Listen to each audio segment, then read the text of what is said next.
Bonjour, bonsoir, bienvenue sur ce nouvel épisode de chez Littérodio. Et dans ce nouvel épisode, c'est en fait une compilation des 4 extraits que j'ai pu vous proposer sur le livre d'Alen Carr. Donc 1. Le piège de la nicotine. 2. La volonté ne sert à rien. 3. Méfiez-vous des autres fumeurs. Et 4. La vie en tant que non-fumeur. Donc Allen Carr propose depuis le début des années 1980 une méthode parmi d'autres, mais celle-ci a fait ses preuves chez certaines personnes. Elle se base avant tout sur l'idée que non, la volonté n'est pas suffisante. Oui, la nicotine est une addiction et les fumeurs et fumeuses ne sont pas libres et que la dépendance physique est minime, c'est avant tout la dépendance mentale sur laquelle il faut travailler, donc il faut vraiment changer tout son point de vue sur la cigarette. C'est très intéressant. Il y a un peu de sensationnalisme parce que méthode états-unienne, il y a un petit peu de radicalisme, quoi. Je veux dire, quand il dit la volonté ne sert à rien, je pense que c'est plus une petite provocation, parce que la volonté c'est toujours au moins partiellement utile, mais dans ce cas-ci, effectivement, et comme dans beaucoup d'autres cas d'ailleurs, elle ne suffit pas. En tout cas, je vous laisse en compagnie de ces 4 extraits sur la méthode simple pour arrêter de fumer de Allen Carr. Bonjour ou bonsoir, bienvenue sur ce nouvel épisode de chez Littérodio. Aujourd'hui, nous allons parler clope parce que en effet, nous allons lire un extrait du livre de Allen Carr, qui est un auteur très connu sur le sujet. Selon en tout cas les dires des diverses éditions qui sont sorties de sa méthode pour en finir définitivement avec la cigarette. Ici, j'ai donc une édition de chez Pocket qui est en plus interactive puisque vous allez pouvoir faire des petits exercices et puis écrire dans le livre directement.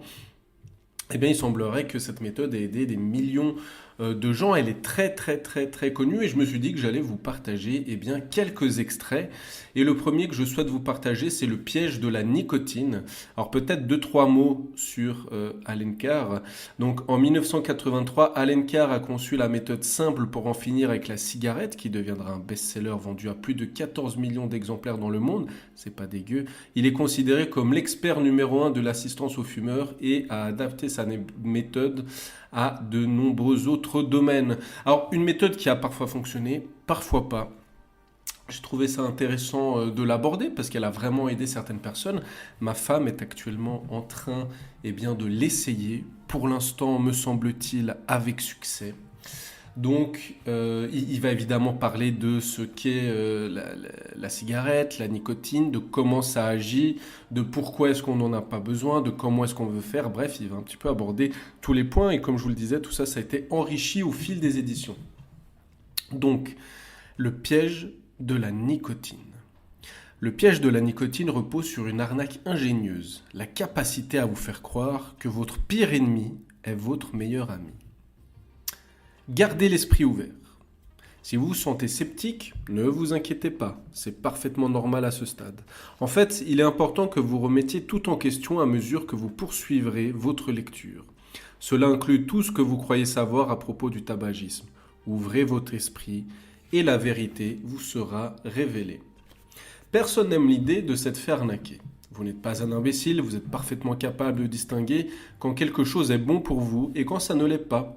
La seule raison pour laquelle vous pouvez vous adonner à quelque chose qui n'est pas bon pour vous, c'est parce que vous en faites le choix, non ? Certes, il est vrai que personne ne vous force à fumer. C'est toute l'ingéniosité du piège de la nicotine. Vous devenez votre propre geôlier. Et le nombre de gens qui se sont laissés prendre au piège montre à lui seul que ce n'est pas une escroquerie ordinaire. Beaucoup de gens très intelligents ont été portés à croire qu'ils ont besoin de cigarettes pour obtenir un plaisir ou un soutien. Tant qu'ils continuent de le croire, ils restent prisonniers du piège. Vous n'avez pas besoin que je vous dise que vous avez beaucoup à gagner avec l'arrêt du tabac. Santé, argent, apparence physique, honnêteté, estime de soi, les arguments à l'encontre du tabac sont imparables et malgré tout, des millions de gens continuent de les ignorer chaque jour. Pourquoi ? Le seul moment où nous y pensons, c'est lorsque nous essayons d'arrêter de fumer. Nous tentons de nous en servir comme motivation pour arrêter. Nous nous concentrons sur ce à quoi nous tentons d'échapper. les inconvénients. Mais cela a pour seul effet de nous effrayer. Et que font les fumeurs lorsqu'ils ont peur? Ils fument. Se concentrer sur les aspects négatifs du tabagisme rend l'arrêt plus difficile et non plus facile. Alors ne tenez pas compte des inconvénients pour l'instant et pensez aux bénéfices de l'arrêt du tabac. Voyez-les comme un bonus merveilleux une fois que vous aurez retrouvé la liberté. Si penser aux inconvénients du tabagisme vous aidait à arrêter, vous seriez déjà un non-fumeur. La sécurité de la prison. Il existe un syndrome très courant chez les détenus de longue durée. Beaucoup d'entre eux récidivent très rapidement après leur libération. S'ils agissent ainsi, ce n'est pas qu'ils pensent en tirer sans être inquiétés, c'est parce que la sécurité de la prison leur manque. C'est ce qu'ils connaissent, tandis qu'ils craignent l'univers peu familier de la liberté. Cela nous aide à comprendre pourquoi un fumeur, ayant une toux persistante et qui, à l'évidence, ne tire aucun plaisir du tabagisme, continue de fumer. Cela peut se résumer en un mot, la peur. En tant que fumeur, vous vous retrouvez dans une lutte acharnée entre deux types de peur. Vous craignez les effets du tabagisme sur votre santé, mais vous craignez aussi la perspective d'une vie sans ce que vous percevez comme une petite béquille. Comment pourrais-je apprécier les sorties? Comment vais-je me détendre? Comment vais-je me concentrer? Comment vais-je trouver la volonté nécessaire pour arrêter? Comment vais-je supporter les souffrances liées au sévrage? Comment vais-je surmonter mon stress? La lutte acharnée contre la peur. Dans la lutte acharnée contre la peur, pourquoi le tabagisme l'emporte-t-il si souvent? Pourquoi les fumeurs finissent-ils par prendre le risque de l'effet néfaste que le tabac peut avoir sur eux? Voici deux réponses. 1. Les fumeurs font l'autruche. Pour ce qui est des risques de santé associés au tabagisme, ils se disent « Ah, cela ne m'arrivera pas », tandis qu'ils ne parviennent pas à faire abstraction de leurs craintes liées à une vie sans tabac. 2. Les fumeurs ne font pas le choix de prendre des risques avec le tabac. Ils sont contraints à continuer de fumer en raison de leur addiction à la nicotine. La lutte acharnée est engendrée par la croyance erronée selon laquelle le tabagisme aurait des bénéfices, comme vous apporter du plaisir ou un soutien, et qu'arrêter de fumer est incroyablement difficile. Éliminez cette croyance, et la peur d'arrêter disparaît. En fait, les deux aspects de la lutte acharnée sont provoqués par une seule et même chose, les cigarettes. En réalité, on fume le plus souvent sans y penser. Les fumeurs ne savourent pas chaque bouffée. Le seul moment où nous sommes conscients de fumer est lorsque cela nous empoisonne la vie ou quand nous ne sommes pas autorisés à le faire. Vous parlez d'un plaisir. Lorsqu'on s'y adonne, soit on n'en a pas conscience, soit on regrette de le faire. C'est seulement lorsqu'on ne peut pas fumer que cela nous semble si précieux. Le lavage de cerveau. D'où viennent donc ces croyances erronées? Pourquoi pensons-nous que fumer nous procure quelque chose de positif? Il y a de nombreuses influences qui contribuent à nous faire croire que fumer nous apporte du plaisir ou un soutien. C'est à cause de cette croyance que nous sommes convaincus qu'il est difficile d'arrêter. Parents, professionnels de santé, groupes d'amis, publicité sur le tabac et placement de produits, autres fumeurs, ex-fumeurs, groupes de lutte anti-tabac. Les deux derniers de la liste peuvent vous surprendre. Mais la plupart d'entre nous ont rencontré des fumeurs repentis, impatients de nous raconter la période d'agonie qu'ils ont traversée pour pouvoir arrêter le défi quotidien auquel ils sont confrontés pour rester non-fumeurs. Il est peu probable que vous envisagiez d'arrêter après avoir entendu tout cela. Ces gens réussissent à nous convaincre que nous ne serons jamais libres. Les groupes de lutte anti-tabac rebâchent aussi en permanence qu'il est difficile d'arrêter et que le sevrage nécessite énormément de volonté et de substituts. Ils perpétuent également le mythe selon lequel le tabagisme est une habitude, un plaisir, un soutien et que vous concentrer sur ces aspects négatifs vous aidera à arrêter. C'est l'inverse. Le piège de la nicotine est comparable à l'escroc qui vole des tuiles sur votre toit avant de vous proposer de vous les revendre. Lorsque nous allumons notre première cigarette, nous laissons la nicotine pénétrer dans notre organisme pour la première fois. Lorsque nous écrasons cette cigarette et que la nicotine s'élimine de notre circulation sanguine, cela crée une très légère sensation de vide et d'insécurité, qui est à peine perceptible, mais suffisante pour vous donner l'impression qu'il vous manque quelque chose. C'est ce sentiment dont les fumeurs cherchent sans cesse à se débarrasser.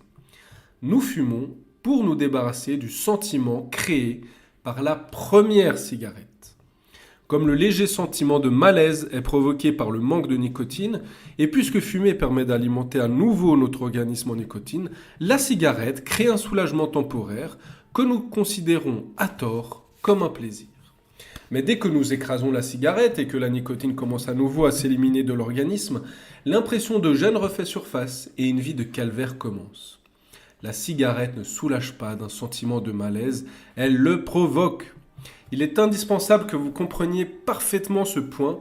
Comme toutes les autres addictions, le piège de la nicotine agit en faisant croire à ses victimes qu'elles peuvent trouver un soulagement grâce à ce qui est précisément à l'origine de leur calvaire. Relisez cette page à nouveau jusqu'à ce que ce point soit totalement clair pour vous, puis confirmez-le en cochant cette case. Voilà, là, ça fait partie des petits ajouts interactifs. Nous verrons comment l'illusion de plaisir, de soutien et de soulagement se développe par la suite, mais pour l'instant, vous devez simplement comprendre comment elle commence. D'ailleurs, de souvenir, l'auteur propose de relire plusieurs fois le livre, jusqu'à ce que vraiment on y arrive. La sensation physique. Le manque de nicotine est si terrible.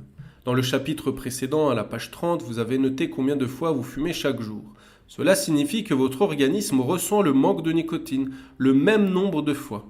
Si vous êtes un fumeur à la chaîne, vous ne laissez pas le manque s'installer avant d'allumer une nouvelle cigarette.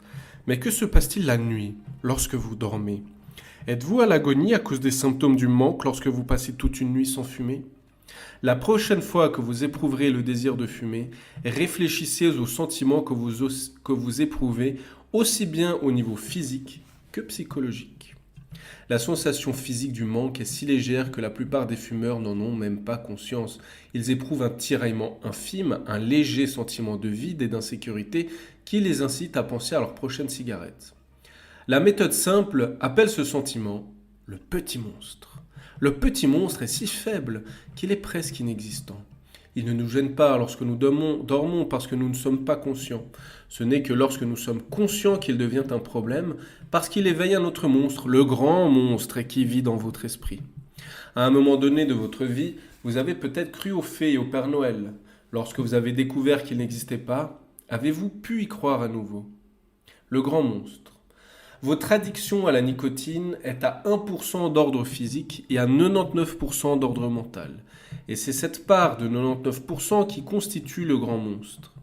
La partie de votre esprit qui a subi un lavage de cerveau et interprète le minuscule cri du petit monstre comme « Je veux une cigarette ».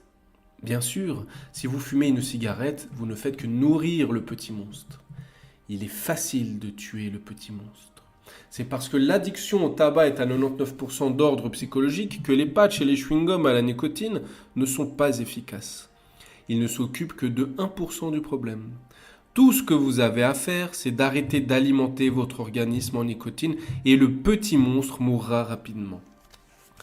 C'est en essayant de tuer le grand monstre que les fumeurs qui arrêtent avec la méthode fondée sur la volonté échouent. Cette méthode ne fait pas appel à la volonté. Le but de la méthode simple d'Allen Carr est de détruire le grand monstre en réduisant à néant le lavage de cerveau qui vous tient prisonnier dans le piège de la nicotine. Pour échapper à ce piège, vous devez rectifier votre compréhension. C'est une chose que vous pouvez totalement maîtriser. Vous avez le choix. Vous pouvez vous sentir misérable à la pensée que vous ne pourrez plus jamais fumer ou vous pouvez vous sentir enthousiaste et joyeux à la perspective de ne plus jamais être forcé de fumer. Plus important, vous êtes prêt à trouver cela facile. Et bien voilà, donc c'est une méthode parmi d'autres qui a fait ses preuves sur certaines personnes. Donc si ça fait déjà plusieurs fois que vous essayez d'arrêter de fumer et que vous n'êtes jamais passé par celle-ci, sincèrement, vous ne perdez pas grand-chose à essayer, me semble-t-il. Voilà, merci à toutes et à tous et surtout n'oubliez pas, lisez, lisez, lisez. Et je ne suis pas moralisateur, mais bon, si vous pouviez ne plus fumer ou fumer moins, je crois que ça vous laissera plus de temps pour lire.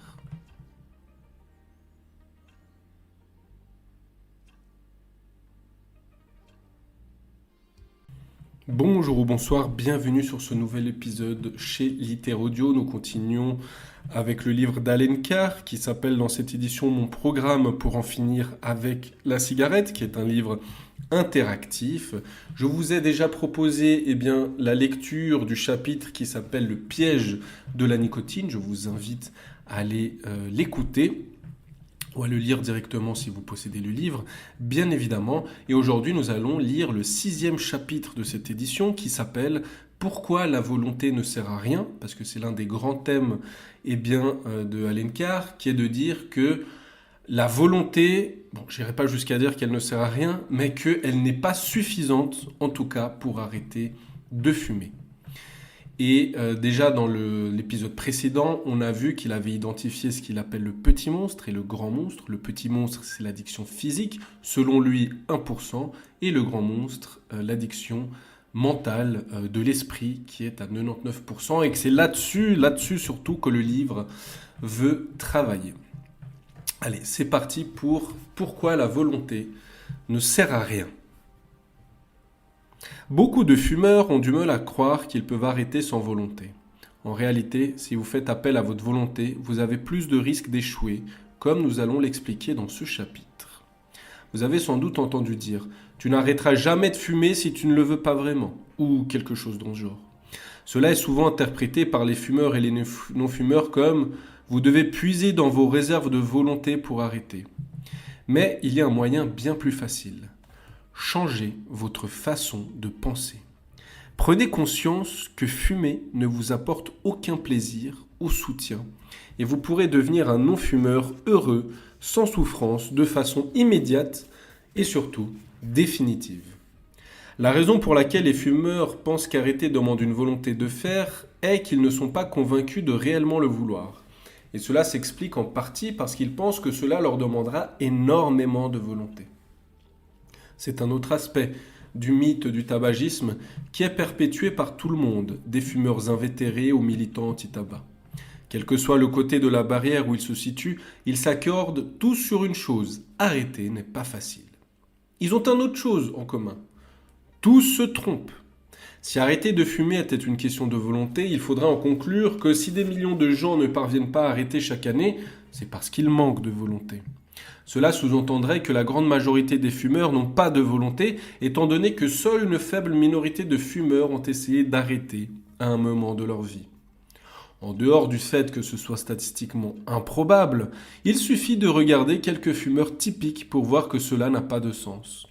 La méthode simple a aidé des millions de gens qui avaient des professions de premier plan, médecins, avocats, entrepreneurs, acteurs, chanteurs.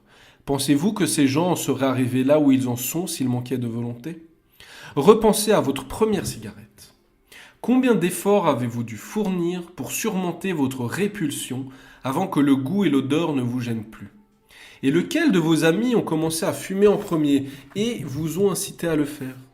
Ne s'agissait-il pas de ceux qui avaient le plus d'assurance, les plus dominants ? Pensez aux très gros fumeurs que vous connaissez. Considérez-vous qu'ils manquent de volonté ? Et que pensez-vous des idoles qui ont vendu l'image du tabac en premier lieu ? Les gens qui manquent de volonté n'ont pas tendance à devenir des stars. Si vous étiez à court de cigarettes au milieu de la nuit, jusqu'où iriez-vous prêt à marcher pour un paquet ? 2 kilomètres ? 4 ? Cela ne demande-t-il pas une certaine volonté ? Et depuis que le tabac est interdit dans les lieux publics, quelles épreuves avez-vous dû surmonter pour continuer malgré tout ? Une personne dépourvue de volonté se serait avouée vaincue en découvrant qu'elle ne pouvait plus apprécier ses cigarettes spéciales dans les bars et les restaurants. La plupart des fumeurs se sont obstinés, sortant dans la rue leur verre à la main, même en plein hiver. La méthode fondée sur la volonté est un calvaire. La peur de réussir empêche beaucoup de fumeurs d'essayer d'arrêter. Toute leur vie, on les a convaincus que la vie de non-fumeur était une vie de sacrifice, de privation et de souffrance. Posez la question à n'importe quel fumeur qui a arrêté avec la méthode fondée sur la volonté, et c'est sans doute ce que vous entendrez. Avoir recours à la méthode fondée sur la volonté ne fera pas de vous un non-fumeur heureux pour le restant de vos jours. Cela fera de vous un ex-fumeur malheureux, toujours à une bouffée de retomber dans le piège. La volonté n'est nécessaire que lorsqu'il y a un conflit intérieur. L'alpiniste qui veut atteindre le sommet de la montagne, mais est confronté à une immense crevasse, doit faire appel à sa volonté pour surmonter sa peur de tomber, ainsi que l'épuisement. Lorsque vous arrêtez de fumer, vous êtes soumis à un conflit intérieur que si vous éprouvez encore l'envie de fumer. On désire fumer parce qu'on croit que le tabac nous apporte une sorte de plaisir authentique ou un soutien. Les fumeurs qui font appel à la volonté pour arrêter croient qu'ils sacrifient ce plaisir ou cette béquille. Ils ressentent donc une privation qui s'ouvre comme un gouffre qu'ils ne parviendront jamais à surmonter. Au lieu de se réjouir de savoir qu'ils n'auront plus jamais besoin de fumer, ils deviennent malheureux à la pensée qu'ils ne peuvent plus le faire. Plus ils ont de la volonté, plus ils prolongent leur calvaire. Retirez ces bonbons à un enfant. Il piquera une crise et se rendra lui-même très malheureux. Quel enfant prolongera son caprice le plus longtemps? Celui qui a le moins de volonté ou le plus tenace? Les plus volontaires sont davantage susceptibles de prolonger leur agonie, ce qui veut dire que, paradoxalement, les fumeurs qui ont beaucoup de volonté sont souvent ceux qui ont le plus de mal à arrêter avec la méthode fondée sur la volonté. Renforcer les illusions. Repensez à la partie du dernier chapitre qui portait sur les cigarettes spéciales. Ces cigarettes semblent toutes spéciales parce qu'elles succèdent à une période d'abstinence. Tandis que le grand monstre reste bien vivant dans votre esprit et que vous éprouvez encore le désir de fumer, plus vous restez longtemps sans fumer, plus la cigarette suivante vous semblera précieuse. La plupart des gens se sentent terriblement mal après la cigarette qui met un terme à leur tentative d'arrêt. C'est un immense soulagement au moment où ils l'allument parce qu'elle met fin à une période de calvaire qu'ils se sont imposés, mais cela confirme aussi leur défaillance. Le conflit intérieur n'est jamais aussi clair qu'à ce moment-là. L'effet peut être dévastateur, enfonçant les fumeurs encore plus profondément dans le piège de la nicotine et les persuadant qu'ils n'auront jamais la capacité d'arrêter. En attendant, rien. Avec la méthode fondée sur la volonté, comment savez-vous que vous avez réussi? Vous vous battez de toutes vos forces contre le désir de fumer, espérant qu'un jour il disparaîtra. Mais plus vous vous privez, plus fumer devient précieux et plus votre envie d'une cigarette devient intense. Vous ne savez jamais quand l'envie de fumer deviendra insurmontable, mais vous espérez que cela ne se produira jamais. Alors vous passez le reste de votre vie à attendre quelque chose qui ne se produira pas. Avec la méthode simple, vous pouvez apprécier le moment où vous aurez la certitude absolue que vous écrasez votre dernière cigarette. Chasser l'envie de fumer et arrêter devient facile. Vous n'avez pas à attendre quelque chose en vain. Vous pouvez apprécier votre vie de non-fumeur heureux sur le champ. Bon, alors moi, dans ce chapitre, je trouve qu'il abuse un peu. Certes, je crois qu'il a raison de dire que la volonté ne suffit pas, qu'il y a vraiment un changement de mentalité à faire, un changement de perspective, parce que sinon l'arrêt n'est que souffrance, effectivement. Et il faut au contraire que lorsqu'on arrête, on se sente plutôt soulagé, libéré, délivré, diraient certaines reines. Et effectivement, sur ce point, la volonté ne suffit pas, mais il faut au moins, me semble-t-il, et ce n'est pas dit ainsi, la volonté de changer cette perspective, de changer ce point de vue, de changer notre rapport à la cigarette. Et donc non, la volonté ne sert pas à rien. Évidemment, on est un petit peu dans du sensationnalisme, et le livre, même s'il a des propos très intéressants, a tendance à verser un petit peu dans l'exagération, j'allais dire à la marseillaise, mais non, plutôt à l'états-unienne, n'est-ce pas?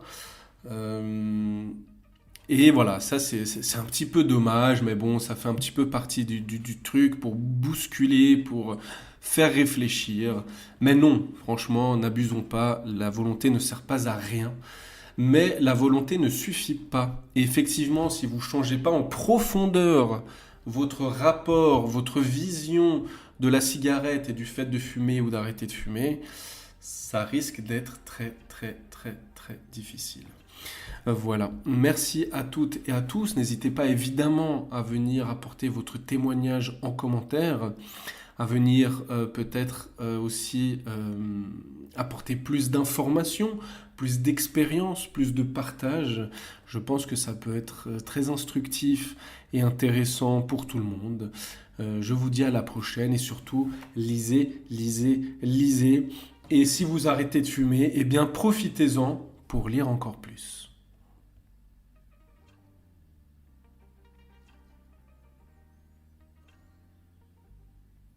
Bonjour ou bonsoir, bienvenue sur ce nouvel épisode chez Littérodio. Nous allons continuer avec nos épisodes et bien sûr l'arrêt du tabagisme.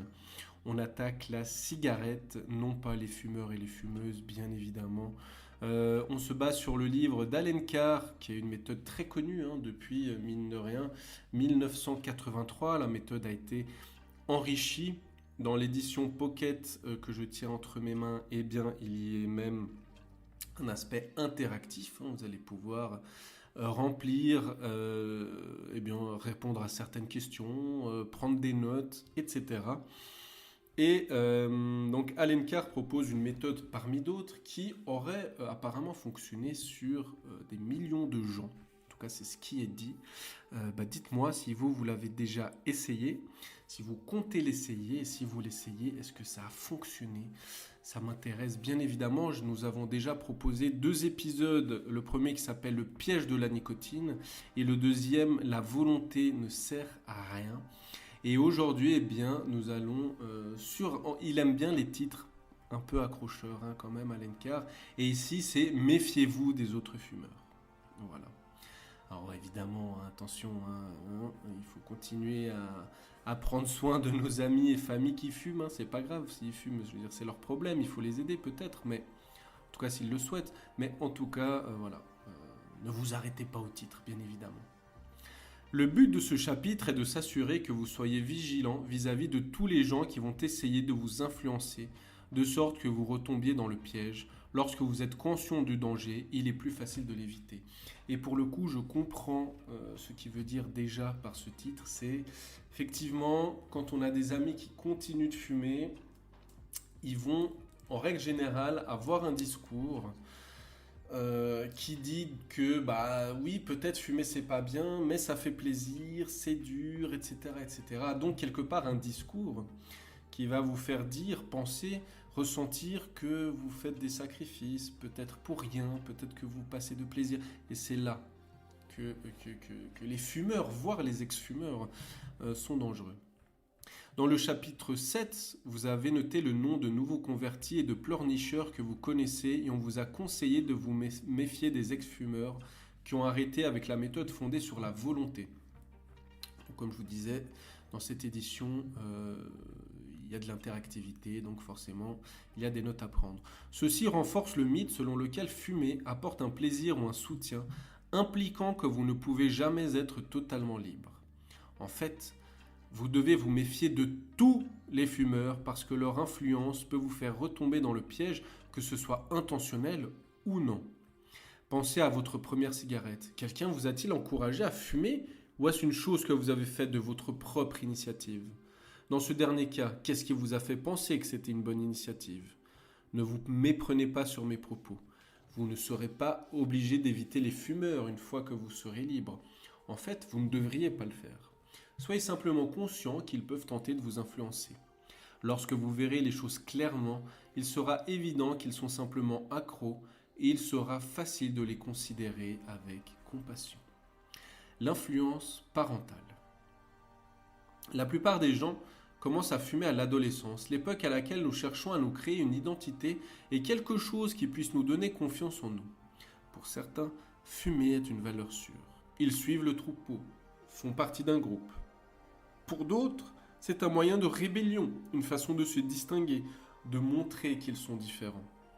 Nous commençons tous à fumer pour des raisons stupides. Les parents et les proches ont une influence majeure dans le fait que leurs enfants deviennent accros à la nicotine. Les parents et proches semblent ne pas avoir conscience de l'exemple qu'ils donnent aux enfants. Ils pensent qu'il suffit de leur dire de ne pas fumer. Mais pourquoi devraient-ils en tenir compte lorsqu'ils voient leurs propres parents, oncles ou tantes le faire?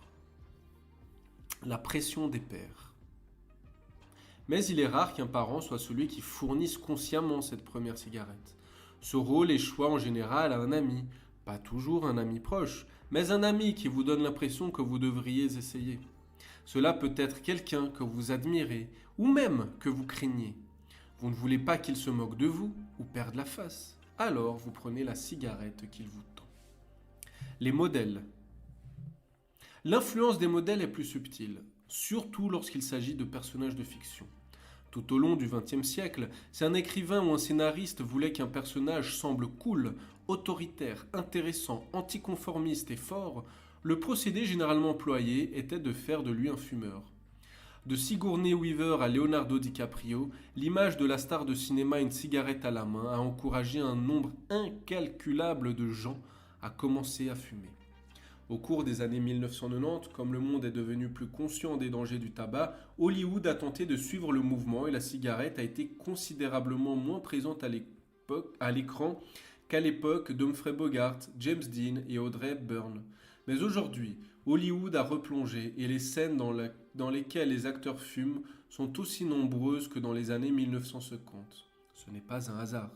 L'industrie du tabac est très influente et a les poches bien pleines. Le nombre de fumeurs a été divisé de moitié aux États-Unis depuis un demi-siècle. On ne peut donc pas dire que l'art imite la vie, mais plutôt que l'art essaye d'influencer la vie. La plupart de nos connaissances, de nos croyances et de nos actes sont les résultats directs de l'information qui nous a été communiquée à travers de nombreuses sources différentes. Il est parfaitement compréhensible qu'on en conclue. Je sais que fumer est mauvais pour ma santé, mais je ne peux pas être aussi stupide. Regardez tous ces gens de caractère, intelligents et brillants qui fument. Il doit bien y avoir une bonne raison. Le mouvement pro-tabac. Il y a également les fumeurs qui militent activement pour le droit de s'empoisonner et pour que les autres puissent faire de même en pouvant consommer de la nicotine sous n'importe quelle forme. Leur argument se décompose en 2 points principaux. 1. Des preuves infondées. 2. La liberté personnelle. Ces gens ne travaillent même pas pour des fabricants de tabac, pourtant ils font un remarquable boulot de marketing pour celle-ci. Ils citent en exemple des gens ayant vécu jusqu'à un âge avancé en fumant 40 cigarettes par jour, et des non-fumeurs qui sont morts d'un cancer de poumon à l'âge de 50 ans. Ce qui insinue que fumer est excellent pour la santé. Et hélas, beaucoup de gens intelligents et rationnels se laissent ainsi tromper sur la foi d'une exception en niant les statistiques fondées sur les centaines de milliers d'individus qui montrent que le tabac est la première cause de mortalité dans le monde. Ceux qui refusent de voir l'argument de santé sont encouragés par le second point. Tout le monde est libre d'apprécier ce qui lui plaît, dans la mesure où cela n'est pas illégal. C'est un point qui suscite l'enthousiasme, qui exploite notre sens de la liberté personnelle et notre résistance volontaire à être materné par l'État. Mais c'est faire l'impasse sur 2 vérités fondamentales. 1. Les fumeurs n'ont aucune liberté. Ils ne choisissent pas de fumer, ils n'ont aucun contrôle sur le tabagisme, ils sont accros. 2. Personne n'aime fumer. Les fumeurs ont seulement cette impression car ce sont des toxicomanes et parce qu'ils se sentent très mal lorsqu'ils ne sont pas autorisés à fumer. Le moment de crise. Il est utile de reconnaître l'influence des autres fumeurs car ils ne jouent pas un rôle uniquement lorsqu'on devient fumeur, ils peuvent aussi tenter de nous faire retomber dans le piège une fois que nous avons arrêté. Il est également utile de se méfier des situations dangereuses qui pourraient nous faire rechuter. Les moments où nous sommes le plus vulnérables sont les moments de crise, comme un accident de voiture, un deuil, la perte de son emploi ou une rupture amoureuse. Lorsque ces événements surviennent, il se trouve souvent un fumeur prêt à nous tendre une cigarette. Pourquoi les fumeurs offrent-ils une cigarette ? Apporter un réconfort suffirait. Mais les fumeurs trouvent eux-mêmes un réconfort à voir un ex-fumeur retomber dans le piège. Cela les rassure sur leur propre incapacité à s'en échapper. Il ne s'agit pas d'un acte conscient et malveillant de la part du fumeur, destiné à vous attirer à nouveau dans le piège de l'addiction.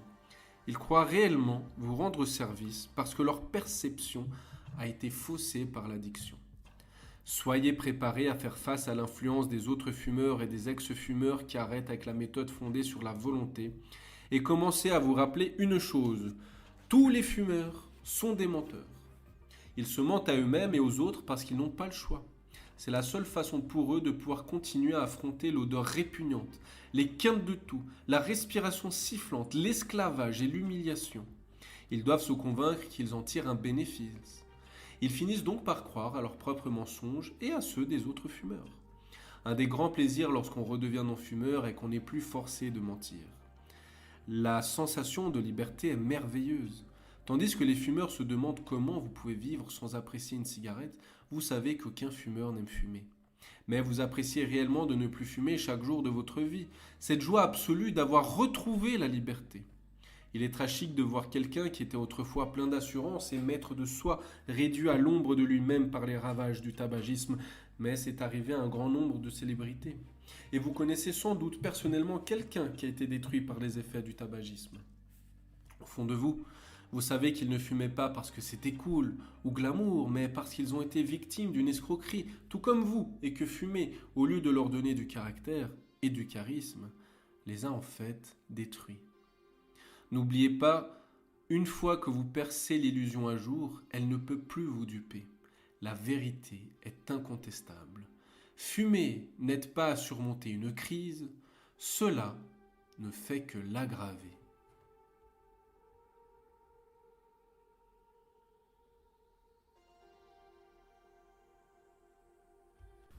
Bonjour ou bonsoir, bienvenue sur ce nouvel épisode chez Littérodio. Aujourd'hui, nous continuons avec le livre d'Allen Carr, donc mon programme pour en finir avec la cigarette, comme son nom l'indique, comment arrêter de fumer, comment arrêter le tabagisme. Et je vais vous lire en quelque sorte un peu la conclusion. En tout cas, c'est clairement le dernier chapitre du livre, vraiment, qui s'appelle La vie en tant que non-fumeur. Je vous invite bien évidemment à aller écouter les autres épisodes de cette série, donc Le piège de la nicotine, La volonté ne sert à rien et Méfiez-vous des autres fumeurs. Et bien évidemment, pour aller plus loin, si vous avez envie d'arrêter de fumer ou juste de vous renseigner davantage, peut-être pour aider quelqu'un aussi, pourquoi pas offrir ce livre qui a déjà aidé apparemment des milliers, voire des millions de gens. C'est une méthode parmi d'autres, elle n'est pas miracle, mais bon, écoutez, si ça fait plusieurs fois que vous essayez d'arrêter de fumer, pourquoi pas essayer celle-ci. Et aujourd'hui, eh bien, je vais vous lire le chapitre « La vie en tant que non-fumeur ». Dès que vous avez écrasé votre dernière cigarette, vous pouvez commencer à profiter de la vie en tant que non-fumeur. Vous devez vous sentir extraordinairement bien. Pour vous assurer que vous restiez un non-fumeur heureux pour le reste de votre vie, tout ce que vous avez à faire est de suivre les instructions suivantes. Vous êtes un non-fumeur à l'instant même où vous écrasez votre dernière cigarette. Vous avez coupé l'approvisionnement en nicotine et ouvert la porte de votre prison. Vous êtes libre. Soyez conscient qu'un changement crucial est intervenu dans votre vie. Votre esprit et votre corps peuvent mettre un certain temps à s'adapter. Ne vous inquiétez pas si vous vous sentez bizarre ou désorienté pendant quelques jours. Acceptez-le, simplement. C'est un merveilleux sentiment de renouveau. N'évitez pas les fumeurs, ni les situations propices au tabagisme. Sortez, faites la fête et affrontez le stress dès que possible. Si vous avez l'habitude de faire une pause cigarette au travail, continuez. Il n'y a aucune raison de manquer une pause si vous en avez envie. Lorsque vous êtes en compagnie de fumeurs, n'oubliez pas que vous ne vous privez de rien, contrairement à eux. Ils vous envient parce qu'ils voudraient être comme vous, libres. Ne doutez jamais de votre décision d'arrêter. Vous savez que vous avez pris la bonne décision.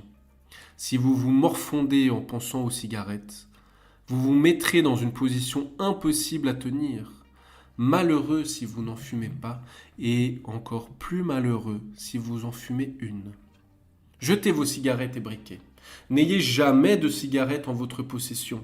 Ce serait ouvrir la porte au doute et préparer une rechute presque garantie. Conseilleriez-vous à un alcoolique de garder une flasque de whisky dans sa poche ? Ne prenez plus jamais de nicotine, sous quelque forme que ce soit. Tous les produits à base de nicotine entraînent le même résultat. L'addiction. Dès que vous laissez entrer la nicotine dans votre vie, ce n'est qu'une question de temps avant que vous ne fumiez à nouveau. Les instructions. Voilà 7 instructions dont il a évidemment déjà parlé dans le livre, qui sont résumées ici. C'est un peu comme des règles d'or. Suivez toutes les instructions. Voilà, c'est la première instruction. Gardez l'esprit ouvert.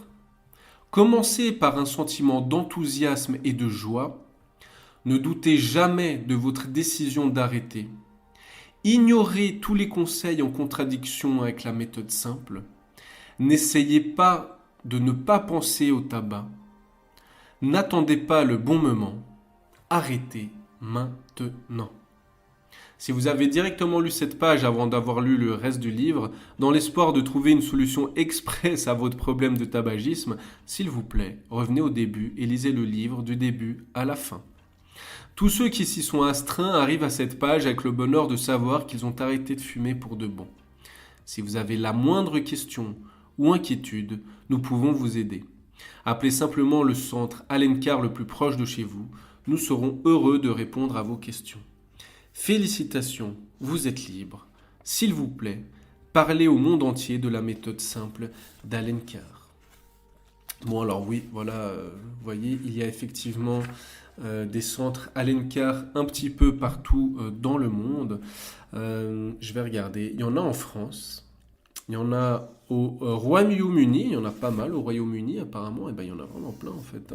En Écosse, donc dans le monde anglo-saxon, en Afrique du Sud, en Allemagne, en Australie, en Belgique, au Brésil, en Bulgarie, au Canada, au Chili. Ah ouais, non mais c'est fou, hein. Ah mais bon, après c'est des thérapeutes en fait qui sont liés. En fait, à la fin du livre, vous avez accès à toute une liste de thérapeutes qui sont liés, qui j'imagine appliquent la méthode Alencar pour aider leurs patients. Donc pourquoi pas, hein. Pourquoi pas? Je veux dire, faut voir les prix, hein. Franchement, le livre est pas très cher et me semble-t-il se suffit passablement à lui-même. Il n'est pas parfait, il est un peu idéaliste, il est un peu sensationnaliste à l'américaine, enfin à l'états-unienne, pardon. Mais franchement, il y a du bon à en tirer. Donc encore une fois, si c'est la première fois ou pas que vous essayez d'arrêter de fumer, il ne faut pas hésiter à vous procurer le livre, hein. Il y a plein d'éditions, vous en trouverez en seconde main pour même pas une bouchée de pain. Selon le pain, ça risque de coûter plus cher. Et je crois que vous n'avez rien à perdre. Ça se lit facilement. Vraiment, c'est très très très très accessible. Et puis c'est pas très long, hein, mine de rien. N'hésitez pas à privilégier la version interactive donc de chez Pocket, il y en a peut-être d'autres, mais donc il s'appelle Mon programme pour en finir avec la cigarette, des exercices pour aider chaque fumeur à arrêter de fumer en fonction de sa personnalité. Donc voilà. Merci à toutes et à tous. Fumez moins, ne fumez plus, lisez toujours plus.